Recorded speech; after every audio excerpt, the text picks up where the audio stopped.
Hi friends, అందరూ ఎలా ఉన్నారు? ఈరోజు మన కిచెన్లో కాలీఫ్లవర్ మసాలా కర్రీ అయితే రెడీ చేస్తున్నాను. ఇది చపాతీలే కానీ అన్నంలే కానీ ఇన్స్టాంట్గా చేసుకోవచ్చు. ఈజీ రెసిపీ చూసేద్దాం.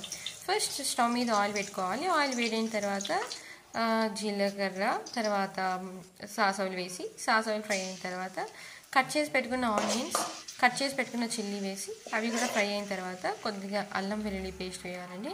అల్లం వెల్లుల్లి పేస్ట్ బాగా ఫ్రై అయిన తర్వాత దానిలోకి కట్ చేసి పెట్టుకున్న టమోటా ముక్కలు కూడా ఒక 5 to 10 minutes, నేనైతే ఇన్స్టాంట్గా చూపిస్తున్నాను, 10-15 minutes బాగా టమోటా ముక్కలు బాగా ఫ్రై అయిన తర్వాత దాంట్లోకి సరిపడినంత కారం, సరిపడినంత ఉప్పు, సరిపడినంత ధనియా పౌడర్ వేసి కొద్దిగా ఫ్రై అయిన తర్వాత కొద్దిగా గరం మసాలా వేసి